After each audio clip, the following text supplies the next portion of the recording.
Welcome to the new video. I was a single father to two boys who I love dearly. The other day my two boys asked me if I could make their beloved elf on the shelf arrive a little bit early.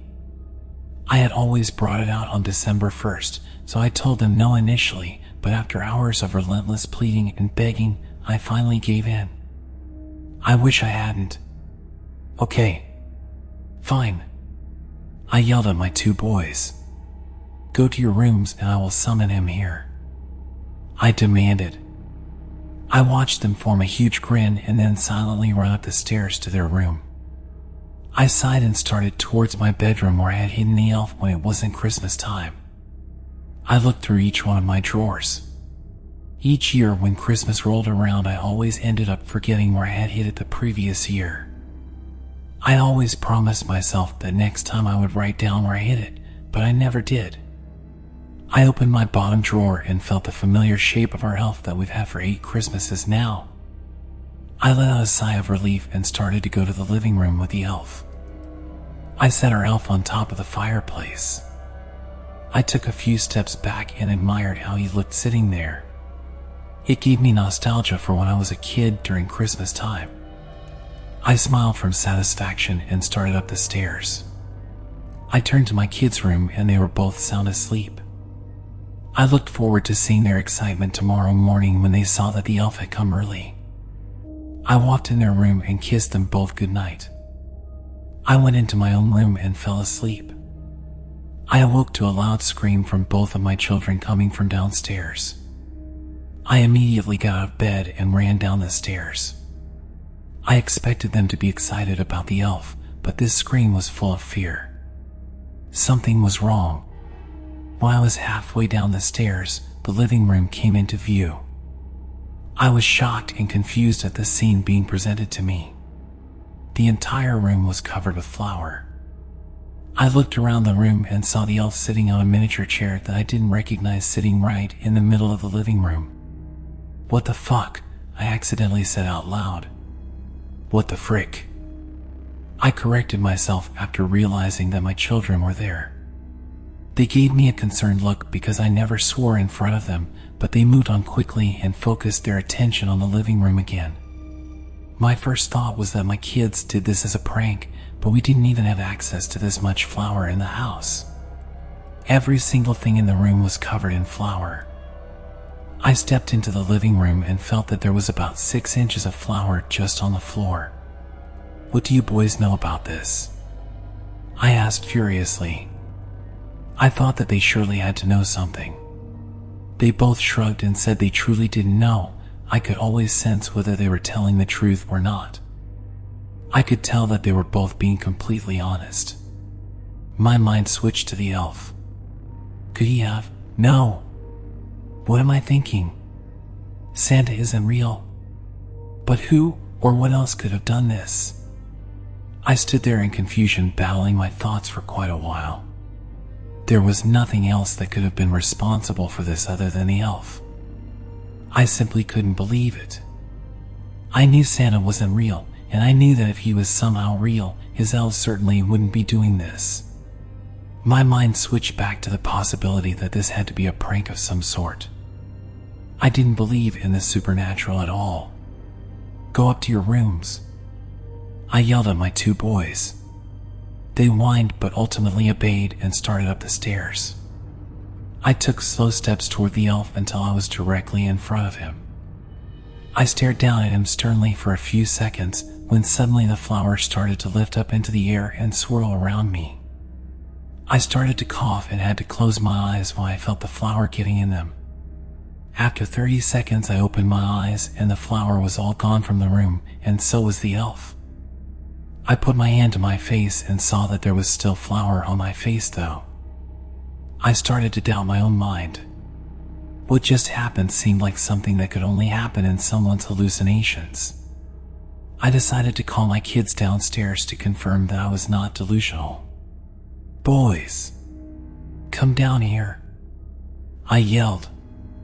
I heard their door open and then their tiny footsteps rush down the stairs. Wow, Dad, how did you clean it up that fast? My oldest yelled. My stomach sank when he asked that question. It confirmed that what I had experienced was reality. I don't know," I replied while staring at the floor with concern and confusion. It was the single most supernatural thing I had experienced in my lifetime. I suddenly knew that I needed to look for the elf. I searched my entire house upside down, but he was nowhere to be found. After I checked the last possible nook and cranny that I could think of, I collapsed on the floor covered in sweat. I had searched the house for hours and still didn't find him. I needed something to eat. I got up and started towards the kitchen. I felt a wave of guilt wash over me when I realized I had forgotten to feed my children breakfast. I opened the fridge and started cooking their favorite breakfast to make up for it. The cooking helped me focus on something else other than the surreal flower experience.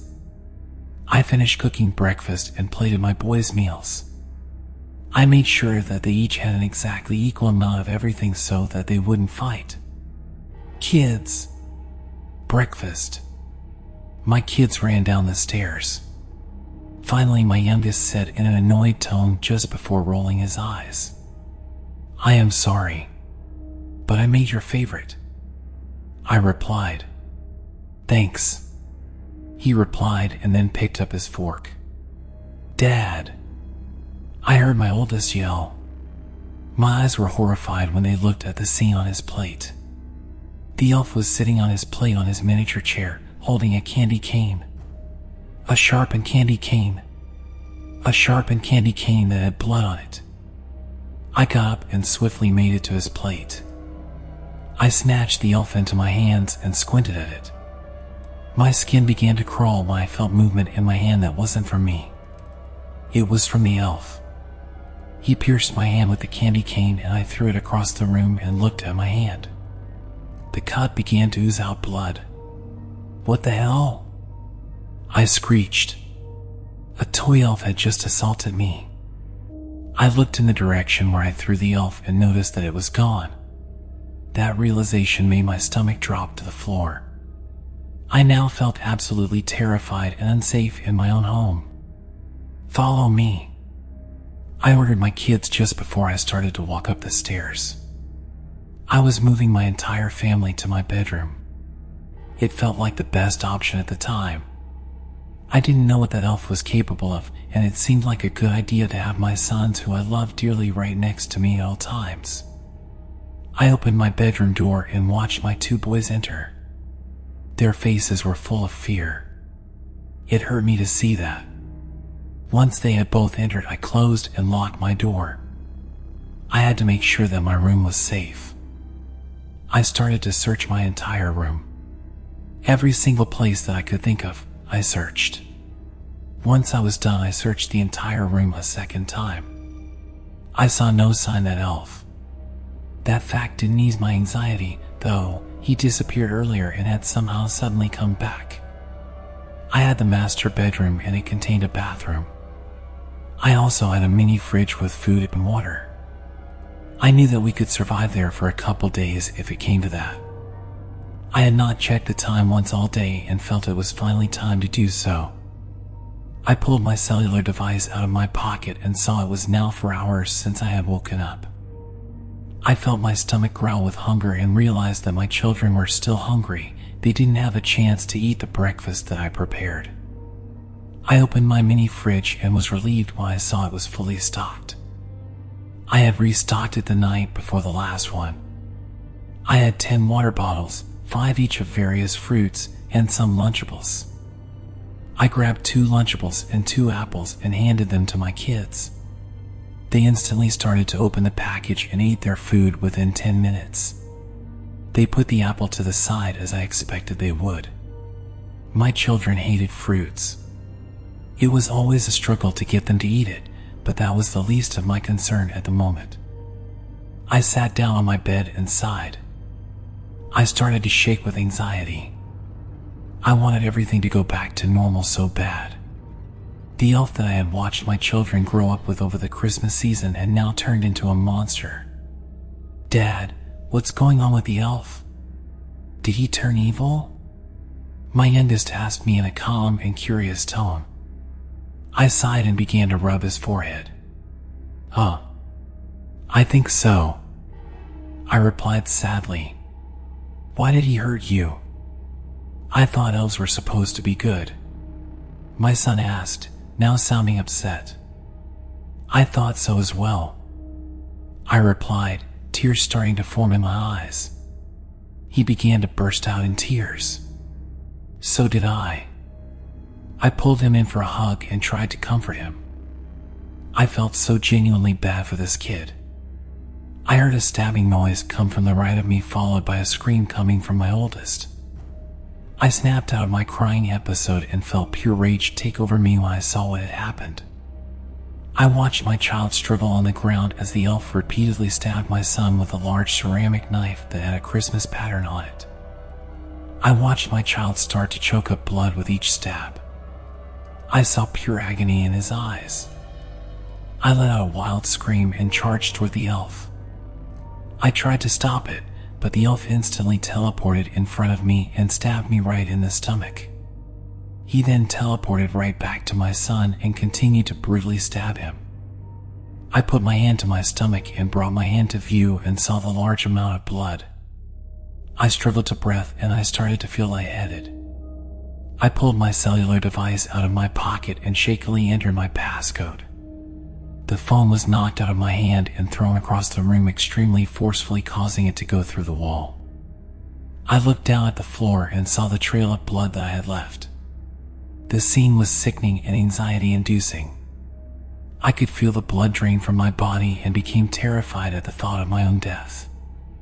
I knew that I had to fight. I couldn't just let myself die when my son was being murdered. I turned around and felt a wave of intense nausea wash over me as I saw just how mutilated my son's body had become from the stabbing. His entire body, head to toe, was covered with blood and brutal stab wounds. I came to the horrifying realization that he was certainly dead. No one could survive that brutal stabbing. I became impossibly more sick when I saw the elf begin to stab my youngest son repeatedly the same way he did to my oldest. I didn't know what to do. If I attempted to stop him, I would more than likely get stabbed again. I came to a realization that I was most likely the next and final one to endure the brutal stabbing after my son. I lost all hope. I truly believed that there was nothing I could do to help. Suddenly, an idea came into mind. I remembered all of the elf stories I had read as a kid and remembered their one weakness: iron. It would explain why the elf was using a ceramic knife. My face lit up with hope when I also remembered the fact that I always kept a pocket knife handy under my bed. I rushed to my bed and crouched. I quickly grabbed the knife and flipped it open. I saw the scene again and became even more sick when I saw that my youngest son was now certainly dead as well. I watched the elf look at the knife I carried and then instantly stopped. I could sense that he was about to try and escape, so I quickly aimed for the elf and threw the knife at it. I watched in slow motion as the knife soared through the air toward the elf. I was so terrified that it would miss the elf and my plan would fail, but I smiled and cheered as I watched the knife slam into the elf. The elf instantly went still and limp. It had lost all of its magic and was now simply a toy, like it should have been the whole time. My smile quickly faded when I realized that the reality was that my two sons had just been murdered in front of me and that I watched it all. I needed to get out of the house and find help. I looked down and felt more lightheaded when I saw the pool of blood that my wound had caused. I opened my bedroom door and staggered down the stairs while pressing on my wound. I breathed heavily each step I took. I needed to come up with a lie as to how my sons were murdered. No one would believe they were killed by an evil toy elf. I settled on a plan to just tell them a fully covered intruder broke in and committed the acts. I reached my front door and turned the handle. It felt surreal to see my neighborhood filled with peaceful life after what I had just gone through. A couple walking along the sidewalk just across my house noticed that I was bleeding. They ran over and asked me what was wrong.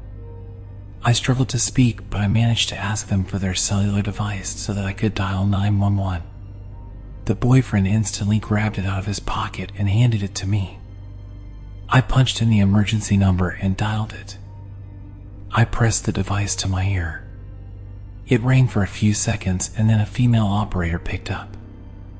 I explained that an intruder broke in my house and murdered my children and stabbed me in the stomach in the process. The boyfriend took off his shirt and told me to sit down. He took off my shirt and applied pressure to my wound with his shirt. I waited there for minutes, but it felt like hours. I felt a wave of relief when I heard the police sirens start to come closer and closer until there were multiple cop cars and an ambulance in front of me. I was taken away by the ambulance.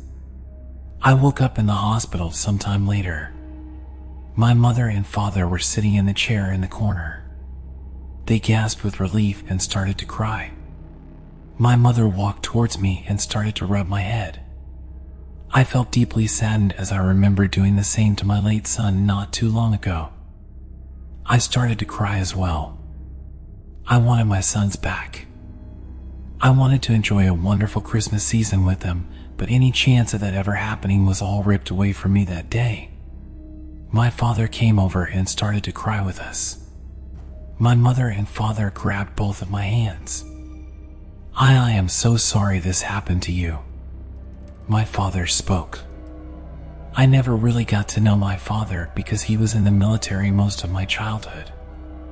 I am too. My mother spoke and then squeezed my hand. She leaned in and gave me a hug.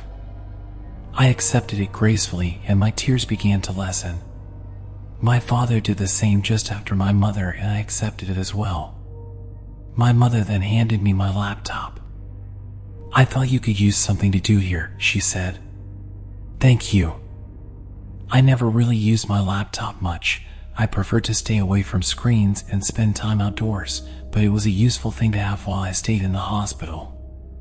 A nurse opened the door. Unfortunately, visiting hours are over. She spoke. My mother looked at the nurse and then nodded. We love you so much and we are so sorry. We will see you tomorrow. My mother spoke as she and my father left the room. I opened my laptop and started writing this. I am so sad, heartbroken, and confused. I am trying my best to deal with this traumatic incident. Night has now fallen, so I am going to get some rest.